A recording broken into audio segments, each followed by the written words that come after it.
Hi అండి, నేను మీ Chandrika. Welcome back to ask kitchen wonders. ఈరోజు మన కిచెన్లోని టేస్టీగా గుడి పులిహోర రెసిపీని చూపించబోతున్నానండి. చాలా టేస్టీగా ఉంటుంది. తమిళనాడులోని ఫేమస్ టెంపుల్స్ అన్నిట్లో కూడా ఈ ప్రసాదం అనేది చాలా ఫేమస్ అన్నమాట. నేను అక్కడికి వెళ్ళినప్పుడు ఈ ప్రసాదం తిన్నానండి. నాకు చాలా నచ్చింది. ఫ్లేవర్ కూడా చాలా బాగుందన్నమాట. మరి అలాంటి ఫ్లేవర్తోనే మన కిచెన్లోని ఈ పులిహోర రెసిపీని నేను ట్రై చేసి మీకు షేర్ చేస్తున్నాను. చాలా బాగుంది. మరి పులిహోర ఎలా చేసుకోవాలో చూద్దామా మరి. ఫస్ట్ దానికోసం ఒక నేను ఇక్కడ కుక్కర్లోనే వండుతున్నానండి. 1/2 కిలో వరకు రైస్ తీసుకోండి. నేను ఇక్కడ సోనా మసూరి రైస్ తీసుకున్నాను. కరెక్ట్గా మనకి 2 గ్లాసుల వరకు తీసుకున్నాను అనమాట. ఎక్కువ క్వాంటిటీలో చేయాలనుకున్న వాళ్ళు కొద్దిగా ఎక్కువ తీసుకోవచ్చు అనమాట. ఇప్పుడు వీటన్నిటిని కూడా 1 టైం వాష్ చేసేసేయండి. నీళ్లు పోసి ఒకసారి బాగా వాష్ చేసుకోవాలి రైస్ని. రైస్ మనం కుక్కర్లో వండుతున్నాం కాబట్టి ఇక్కడ నేను 2 గ్లాసుల రైస్కి 3.5 గ్లాసుల వరకు వాటర్ పోసుకుంటున్నానండి. రెగ్యులర్గా మనం వండేటప్పుడు కన్నా ఒక 1/2 గ్లాస్ వరకు వాటర్ని తగ్గించి మనం రైస్ కుక్కర్లో వండుకోవాలి. పులిహోర చేసేటప్పుడు కొద్దిగా వాటర్ తక్కువగానే వేయాలి. ఇప్పుడు దీంట్లోకి 1 టేబుల్ స్పూన్ ఉప్పు వేయండి. అలాగే 1 టేబుల్ స్పూన్ వరకు ఆయిల్ కూడా వేసి ఒకసారి బాగా కలిపేసేయండి. కలిపేసి శుభ్రంగా మనం మూత పెట్టేసుకొని 2 విజిల్స్ వచ్చేంత వరకు రైస్ని అయితే బాయిల్ చేసుకోవాలి. 2 విజిల్స్ అయితే సరిపోతుందండి, మరీ ఎక్కువ విజిల్స్ పెట్టకండి. అలాగే ఇక్కడ 80 గ్రాముల వరకు చింతపండుని తీసుకోండి. పిక్క తీసిన చింతపండు 80 గ్రాముల వరకు. కొద్దిగా పాతదైతే కొంచెం తక్కువ తీసుకోండి. కొత్త చింతపండు కొద్దిగా పులుపు ఎక్కువ ఉంటుంది కాబట్టి కొద్దిగా చూసుకొని వేసుకోండి. వేడి నీళ్ళలో నానబెట్టడం వల్ల చింతపండు అనేది తొందరగా నానిపోతుంది. పక్కన పెట్టండి. ఇప్పుడు ఒక ప్యాన్ తీసుకోండి.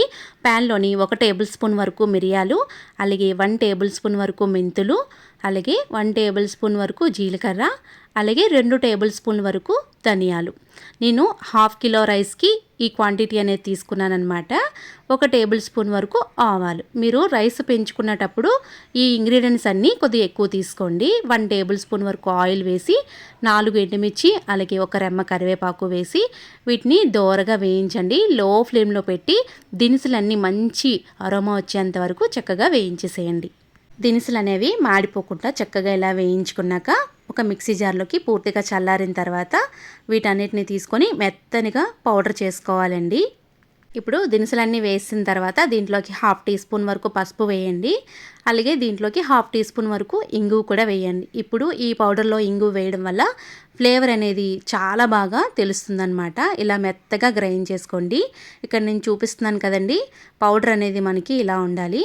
మీరు ఎక్కువ క్వాంటిటీలో కూడా చేసుకొని స్టోర్ కూడా చేసుకోవచ్చు. ఎప్పుడు కావాలిస్తే అప్పుడు వాడుకోవచ్చు అనమాట.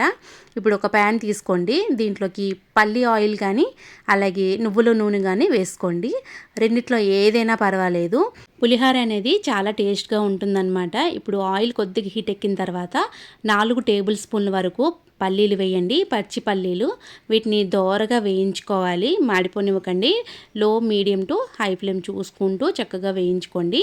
మంచిగా ఇలా వేయించిన తర్వాత ఈ పల్లీలని ఒక ప్లేట్లోకి తీసి మొత్తం అంతా కూడా పక్కన పెట్టేసుకోవాలి. చూడండి, ఇప్పుడు అదే ఆయిల్లోని మనం 2 టేబుల్ స్పూన్ వరకు శనగపప్పు, అలాగే 2 టేబుల్ స్పూన్ వరకు మినపప్పు, అలాగే 2 టేబుల్ స్పూన్ వరకు ఆవాలు కూడా వేసి వీటిని దోరగా వేయించండి.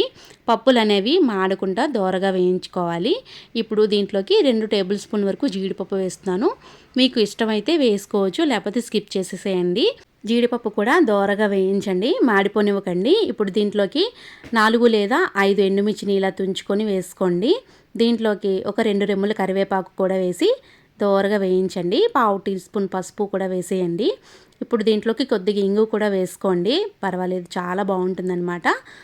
ఇప్పుడు ఈ పోపు అంతా కూడా బాగా వేయించిన తర్వాత పక్కన పెట్టుకోవాలి మనం.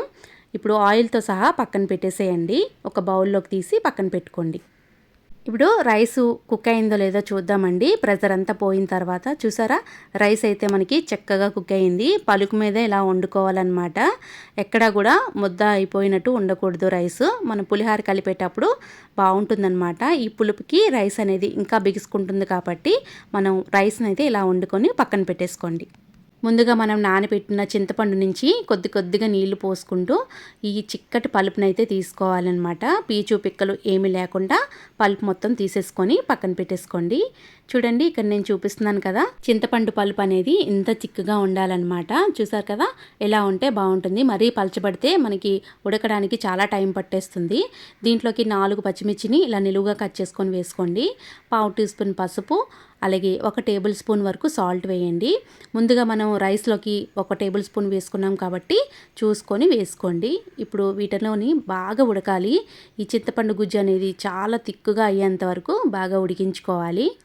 మధ్య మధ్యలో చూసుకుంటూ లో మీడియంలో పెట్టి చింతపండుని బాగా దగ్గర పడేంత వరకు ఉడికించుకోవాలి. ఇలా కొద్దిగా దగ్గర పడుతున్నప్పుడే చిన్న బెల్లం ముక్క అనేది మనం వేసుకోవాలి. బెల్లం వేయడం వల్ల చాలా టేస్ట్ ఉంటుందన్నమాట. ఇప్పుడు చూసారు కదా, ఇలా ఉడుకుతుంది కదండి, బాగా దగ్గర పడింది కదా. ఇలా ఉడుకుతున్నప్పుడు ఫ్లేమ్ ఆఫ్ చేసేసేయండి. ఇప్పుడు ఇలా ఉడికిన దాంట్లోని మనం ముందుగా గ్రైండ్ చేసుకొని పెట్టుకున్న పౌడర్ మొత్తం కూడా వేసేసేయాలి. స్టవ్ ఆఫ్ చేసేసాక వేయండి. మీరు ఇలా కొద్దిగా పౌడర్ అంతా కూడా మొత్తం వేసేసేయండి. ఇందులోకి చింతపండు గుజ్జు వేడిగా ఉన్నప్పుడే మనం ఈ పౌడర్ అనేది వేసుకోవాలి. చింతపండుకి బాగా పడుతుందన్నమాట. ఈ టైంలోనే మనం ముందుగా వేయించి పెట్టుకున్న పోపు మొత్తం కూడా ఆయిల్తో సహా ఇందులోకి వేసేసేయండి.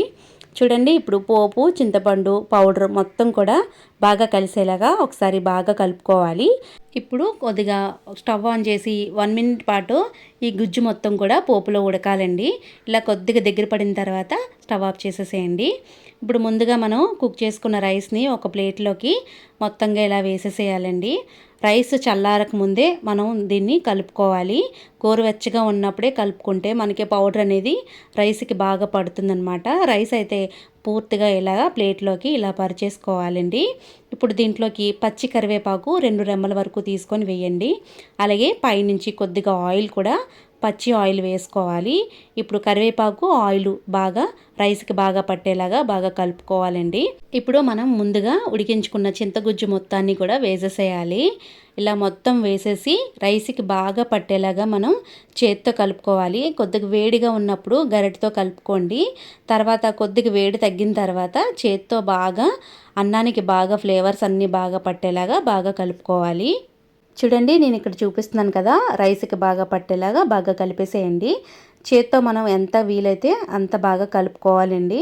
చివరిగా మనం ముందుగా వేయించుకున్న పల్లీల్ని ఈ పులిహోరలకి వేసి బాగా కలిపేయాలండి. లాస్ట్లో వేయడం వల్ల పల్లీలు అనేవి నోటికి చాలా క్రంచీగా తగులుతూ పులిహోర అనేది చాలా టేస్టీగా ఉంటుంది. రెగ్యులర్గా మనం చేసుకునే పులిహోర కన్నా ఈ పులిహోరని ఒక్కసారి ట్రై చేసి చూడండి, చాలా బాగుంటుందన్నమాట. ఇంట్లో పండుగలప్పుడు, స్పెషల్ అకేషన్ అప్పుడు ఈ పులిహోరని చాలా బాగుంటుందన్నమాట. ఒకసారి ట్రై చేసి మీ ఫీడ్బ్యాక్ని నాతో కింద కామెంట్ సెక్షన్లో కామెంట్ కూడా చేయండి.